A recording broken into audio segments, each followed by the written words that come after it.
Exam lesson YouTube channel को subscribe करें और बेल आइकन को प्रेस करें ताकि आने वाली हर वीडियो का नोटिफिकेशन आपको मिलता रहे। नमस्कार बच्चों, आज हम कक्षा 10 विषय हिंदी के क्षितिज पुस्तक के राम लक्ष्मण परशुराम संवाद का अध्ययन करेंगे। पाठ का लगभग आधा अंश हम पहले पढ़ चुके हैं। उससे आगे आइए अब पढ़ते हैं। और आगे पाठ पढ़ने से पहले मैं बता दूं कि पीछे हमने पढ़ा था कि राम लक्ष्मण और परशुराम का पारस्परिक संवाद, पारस्परिक वार्तालाप हो रहा है। और लक्ष्मण जो है वो कटु कटाक्ष करते हुए परशुराम को अत्यंत क्रोधित कर देते हैं। और अंत में लक्ष्मण कहते हैं कि जब परशुराम ने फरसा उठाया उसको मारने के लिए, लक्ष्मण को मारने के लिए, तब लक्ष्मण ने कहा कि आप मुझे मार सकते हैं परंतु मैं आप पर हाथ नहीं उठाऊंगा, अपने हथियारों का प्रयोग आप पर नहीं करूंगा क्योंकि देवता, भक्त, गाय और ब्राह्मण ये मेरे लिए अवध्य हैं, अर्थात मेरी कुल परंपरा है कि इन पर हथियार उठाना गलत है। और अगर आप मुझे मारना चाहते हैं, इस फरसे से मुझे मौत के घाट उतारना चाहते हैं, तो भी मैं आपके पैर ही पड़ूंगा क्योंकि आप ब्राह्मण हैं और मेरे लिए सर्वथा अवध्य हैं। यह बात सुनकर जो भृगुवंशी परशुराम हैं वो और अधिक क्रोधित हो जाते हैं और अपनी गंभीर वाणी से कहते हैं, क्या कहते हैं कि कौशिक सुनहु मंद येहु बालकु। कौशिक कुश के पुत्र वंशज, कुश के वंशज होने के कारण विश्वामित्र को कौशिक कहा जाता है। यानी कि इनके परदादा प्रप्रदादा जो थे उनका नाम था कुश। विश्वामित्र को इसलिए कौशिक नाम से जाना जाता है, अर्थात कुश के वंशज होने के कारण विश्वामित्र को कौशिक नाम से जाना जाता है। ये राम के पुत्र कुश नहीं है, यह विश्वामित्र के दादा परदादा अर्थात पूर्वजों में से हैं। तो इसलिए कुश के पुत्र होने, कुश के वंशज होने के कारण विश्वामित्र को कौशिक कहा जाता है। कौशिक सुनहु मंद येहु बालक। और भृगुवंशी परशुराम कहते हैं कि हे कौशिक, हे विश्वामित्र, सुनहु सुनो मंद येहु बालक। ये बालक जो है वो मंद बुद्धि है या इसे समझ नहीं है, ये ना समझ है।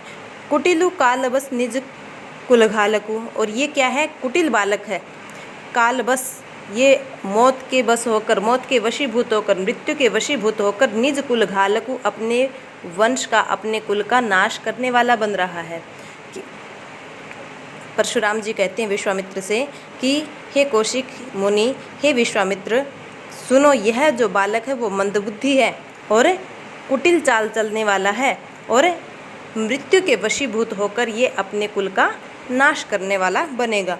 भानुवंश राकेश कलंकु, निपट निरंकुशु अबुधु असंकु। कि यह भानुवंशु, भानु का अर्थ होता है सूर्य, तो ये सूर्यवंशी बालक, यह सूर्यवंशी बालक है। और राकेश का अर्थ होता है चंद्रमा। ये सूर्यवंशी बालक चंद्रमा में कलंक के समान है। जिस प्रकार चंद्रमा में कलंक या धब्बा है, उसी प्रकार सूर्यवंश में यह बालक कलंक के समान है, धब्बे के समान है। निपट निरंकुशु अबुधु असंकु। और जो निपट अर्थात निरंकुश है, जिस पर किसी प्रकार का अंकुश नहीं है, जिस पर किसी प्रकार का नियंत्रण नहीं है, आत्मनियंत्रण नहीं है। अबुधु अबोध बालक है, असंकु अशांत बालक है।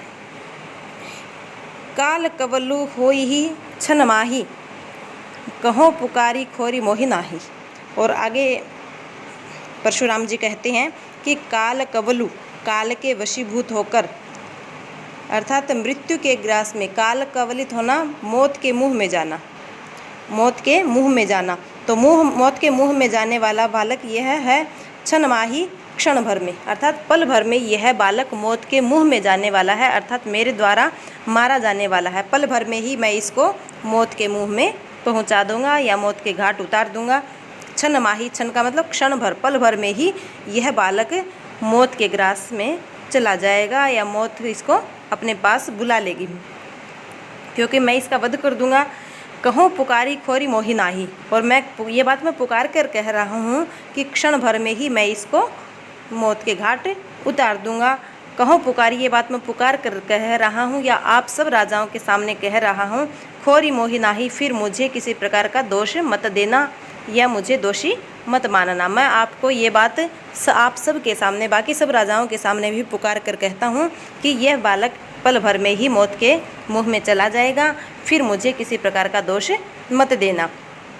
तुम हटकहु जो चहहु उबारा, कही प्रतापु बलु रोषु हमारा। तुम हटकहु, या तो तुम इसको हटा लो, अर्थात ये जो बोल रहा है, निरंकुश बोले जा रहा है, उसको शांत करो या इसका बोलना बंद कराओ।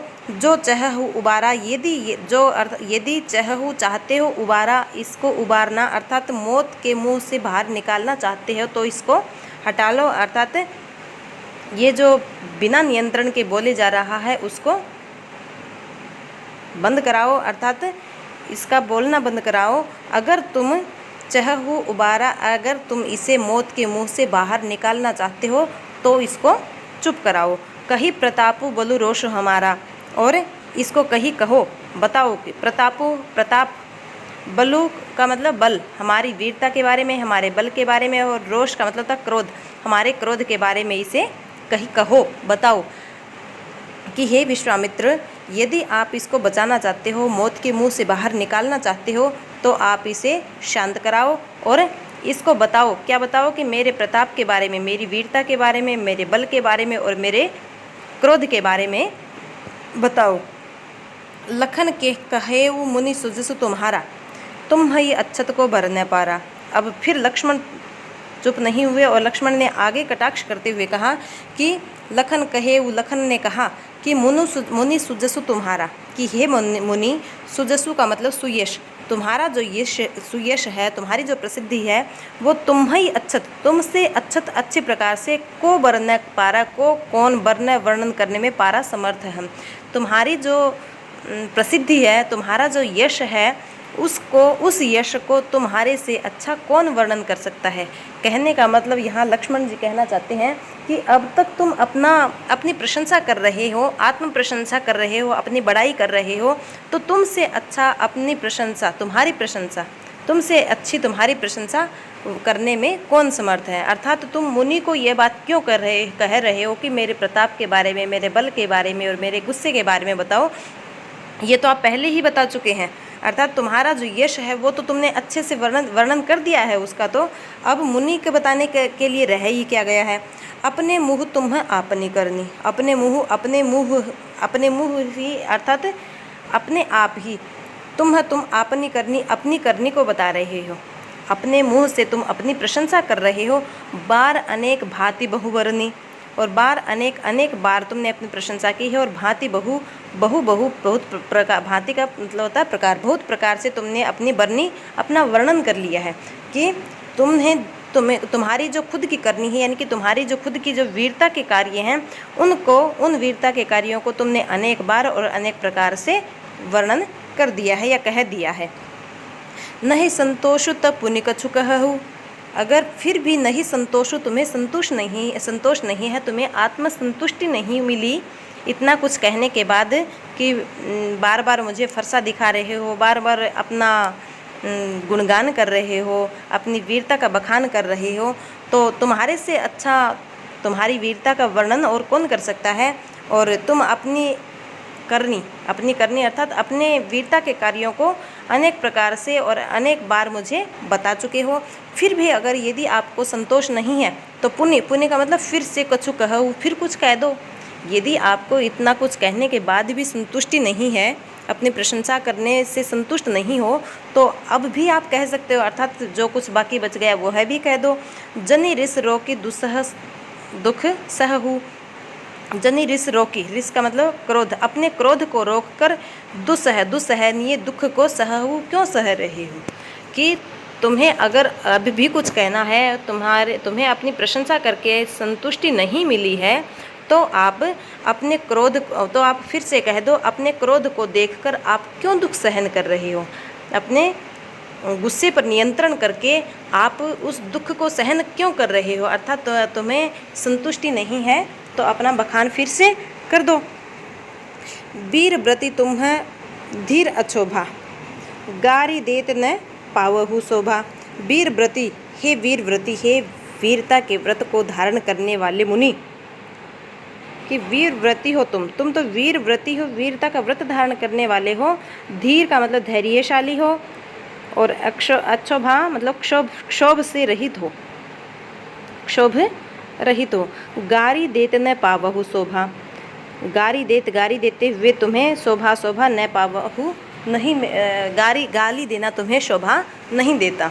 अर्थात तुम तो वीर व्रति मुनिवर हो और धीर धैर्यशाली हो, अक्षोभा क्षोभ रहित हो, ईर्ष्या रहित हो। गारी देत न पावहु शोभा, तुम्हारे मुंह से गाली देना शोभा नहीं लगता, शोभा नहीं देता। अर्थात तुम्हें गाली देना, तुम्हारे द्वारा गाली देना, किसी को गाली देना शोभा नहीं देता, क्योंकि तुम वीरव्रति हो, धैर्यशाली हो और क्षोभ रहित हो।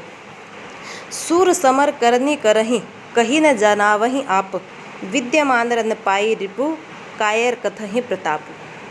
कि सूर का अर्थ है यहाँ पे शूरवीर, कि शूरवीर जो है वो समर युद्ध भूमि में करनी करही, कहीं न जनावही आप, करनी करही अपनी वीरता को दिखाता है, अपने कर्तव्य कर्म को करता है। कि जो शूरवीर होता है वो युद्ध भूमि में अपने कर्तव्य कर्म को करता है। उसका कर्तव्य कर्म क्या होता है? सामने वाले शत्रु से लड़ते हुए वीरगति को प्राप्त करना या सामने वाले शत्रु को हराना, यही एक योद्धा का काम होता है।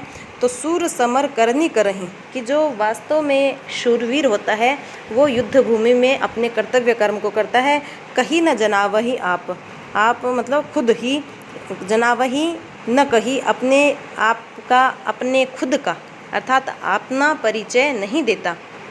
कि जो शूरवीर होता है, योद्धा होता है, वो समर भूमि में अरिदल के समक्ष, शत्रुओं के समक्ष युद्ध करता है, वीरता दिखाता है।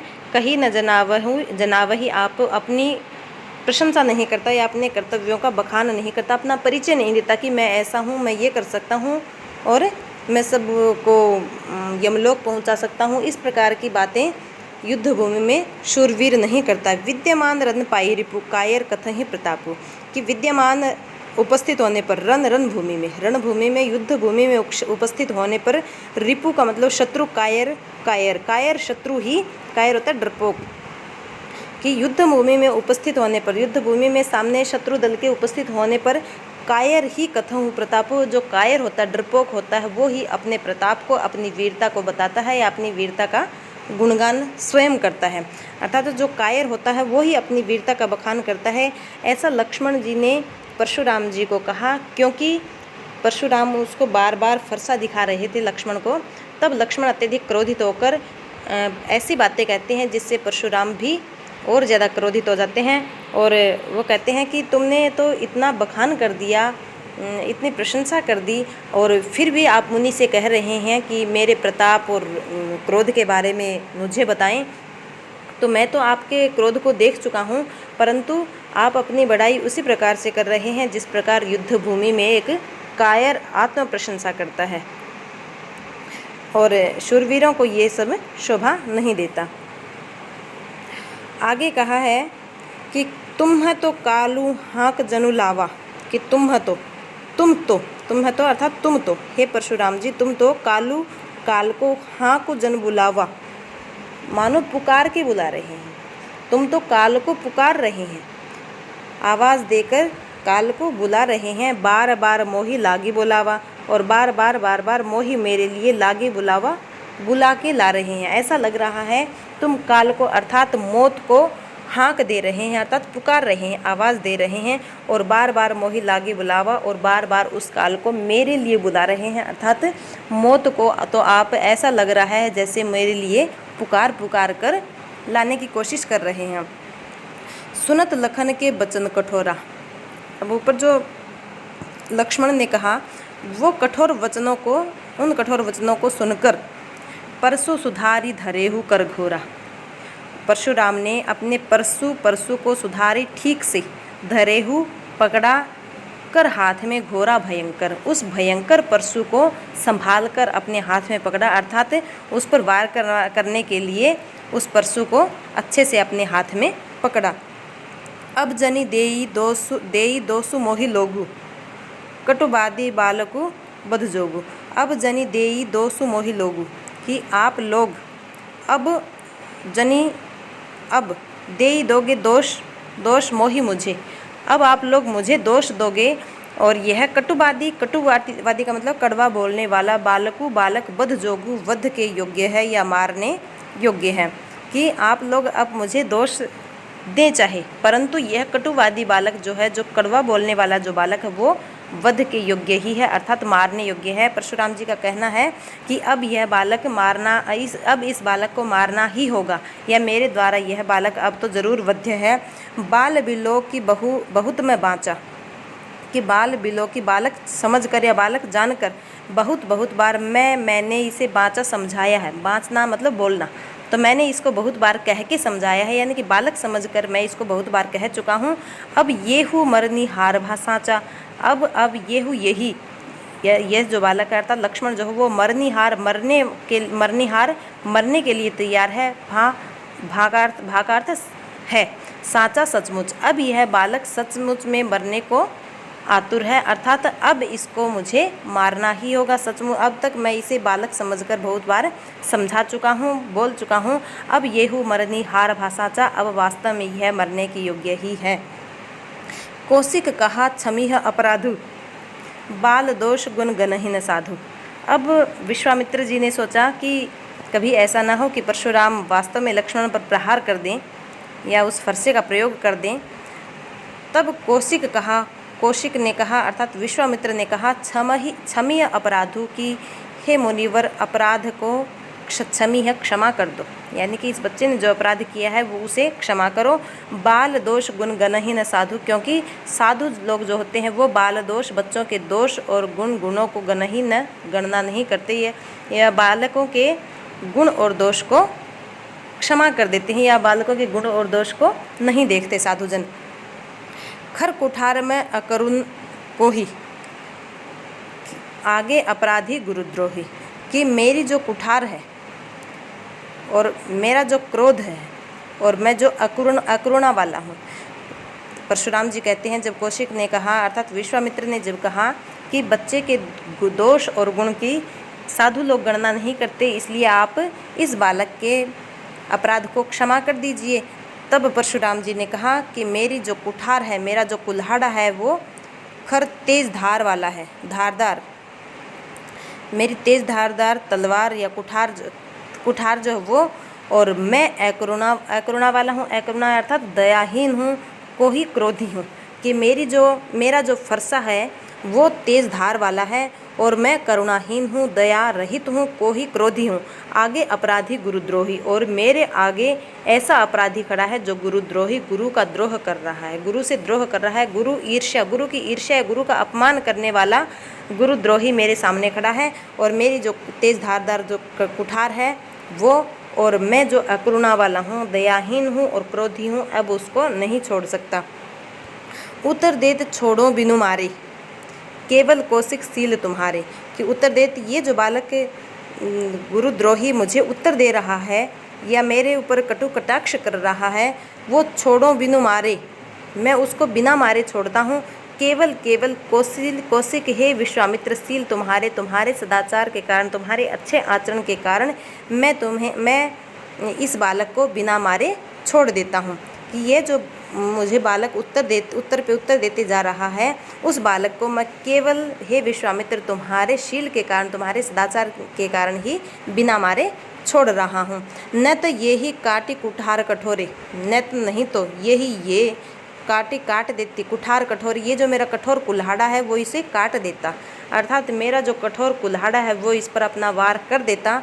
गुरु ही उरिन होते हूँ श्रम थोरे, और थोड़े से श्रम से, थोड़े अर्थात थोड़े से श्रम परिश्रम से मैं गुरु के ऋण से उऋण होते हूँ हो जाता, कि आपके शील के कारण, आपके सदाचार के कारण अब आपके अच्छे आचरण के कारण मैं इस बालक को बिना मारे छोड़ रहा हूँ, नहीं तो जो मेरा एक कठोर कुठार है, मेरा जो कुल्हाड़ा है, वो इस पर वार करता तो मैं थोड़े से श्रम में ही अपने गुरु के ऋण से उऋण हो सकता था, या गुरु का ऋण मैं उतार सकता हूँ।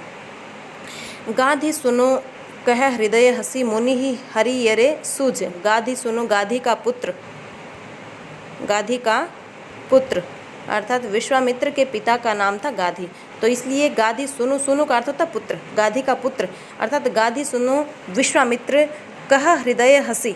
यह बात सुनकर जब उन्होंने कहा कि मैं इसको थोड़े से परिश्रम से मारकर गुरु के ऋण से उऋण हो सकता हूँ, ये बात सुनकर गाधी सुनो कह हृदय हसी, गाधी सुनो अर्थात विश्वामित्र हृदय हसी, अपने हृदय में अर्थात मन ही मन में हंसी हंसे, और मुनि ही हरियरे सूझ, और क्या कहा कि मुनि ही हे, इस मुनि को तो हरियरे हर जगह हरा ही हरा सूझ रहा है, हरा ही हरा दिख रहा है, हरा ही हरा से सूझ रहा है।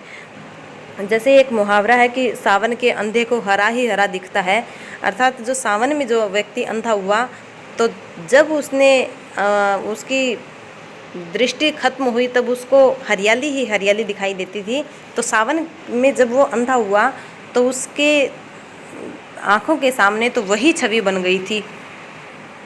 तो इसी प्रकार यहाँ परशुराम जी के लिए विश्वामित्र जी कहते हैं कि इसको तो हरा ही हरा सूझ रहा है, क्योंकि परशुराम जी अपनी प्रशंसा ऐसे कर रहे हैं और वो बार बार कह रहे हैं कि मैं नृपद्रोही हूँ, अर्थात मैंने बहुत सारे राजाओं को मौत के घाट उतार दिया है। इसलिए जो गाधी सुना विश्वामित्र जी हैं वो हृदय में हंसते हुए मन ही मन मुस्कुराते हुए कहते हैं कि मुनि ही हरियरे सूझ, इस मुनि को तो सब जगह हरा ही हरा सूझ रहा है, अर्थात इसको सभी राजा अल्प वीरता वाले, अल्प शक्ति वाले, कम शक्ति वाले प्रतीत हो रहे हैं या नजर आ रहे हैं।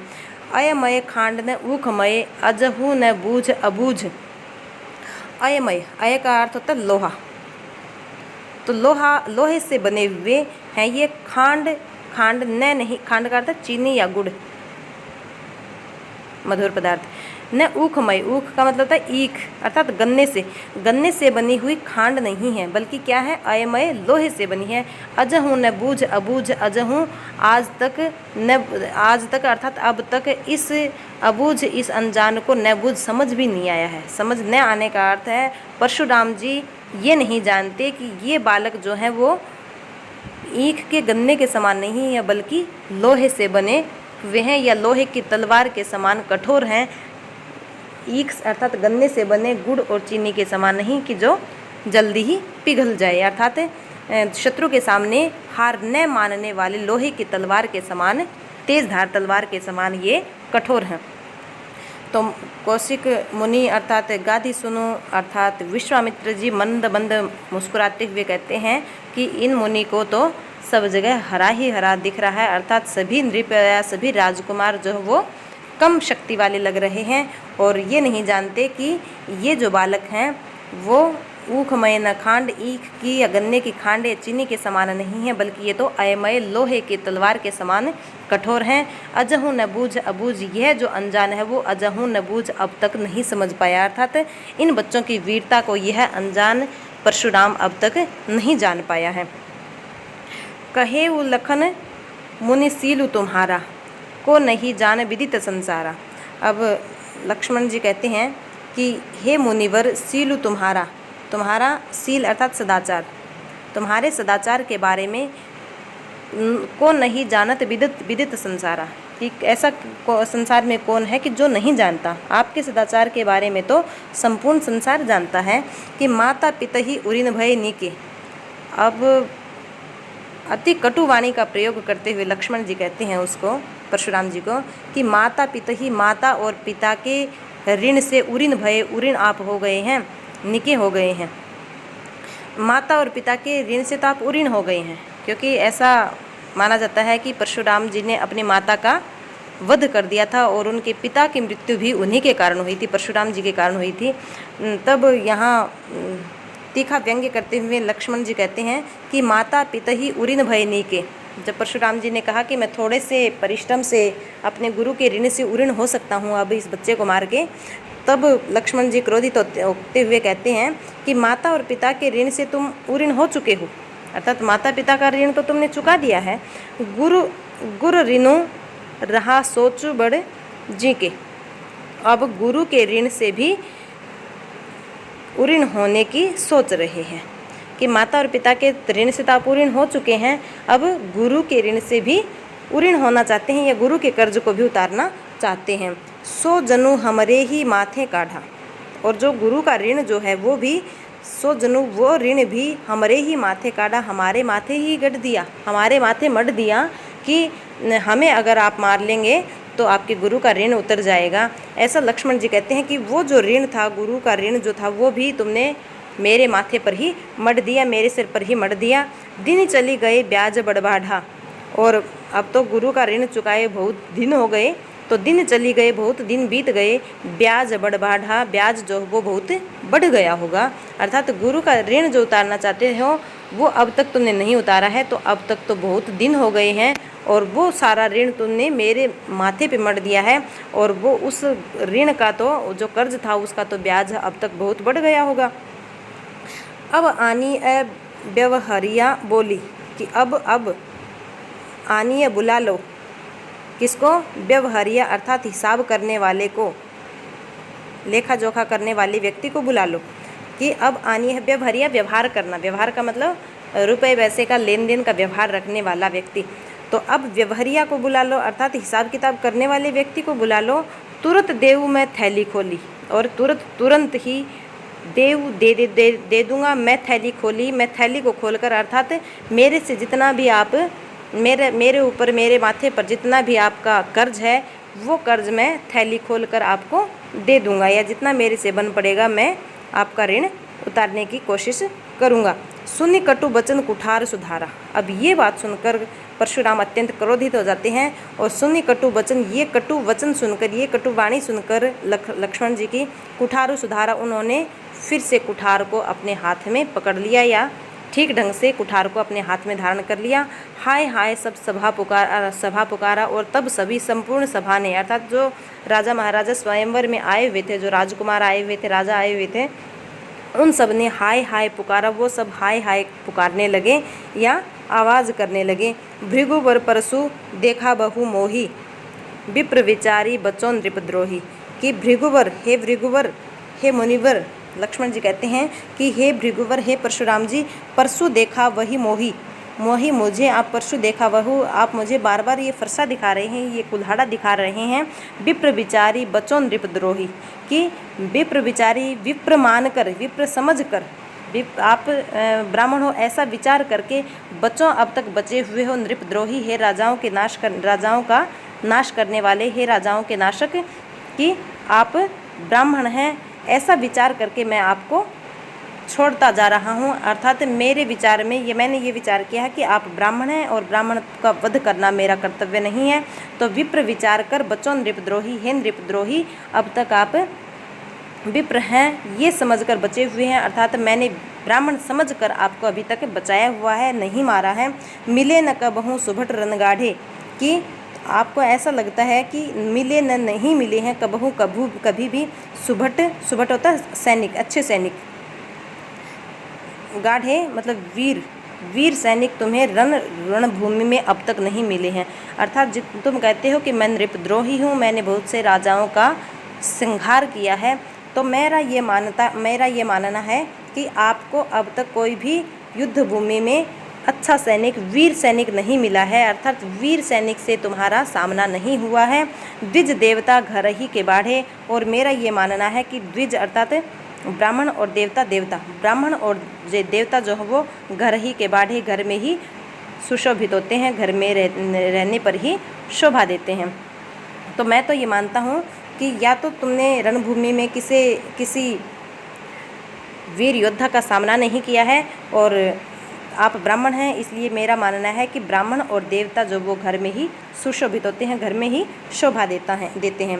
अनुचित कही सब लोग पुकारे, ये बात सुनकर, लक्ष्मण की ये बात सुनकर जो राजा लोग थे वो भी डर गए, कि उन्हें भी लगने लगा कि अब परशुराम जो है वो लक्ष्मण जी का वध कर देंगे। ये बात सुनकर अनुचित कही, वो सबू लोग पुकारे, सब लोग पुकारने लगे या सब लोग कहने लगे कि अनुचित कही। लक्ष्मण जी अब अनुचित कह रहे हैं या लक्ष्मण जी जो वो बात को अत्यधिक तूल दे रहे हैं, बहुत बढ़ा रहे हैं।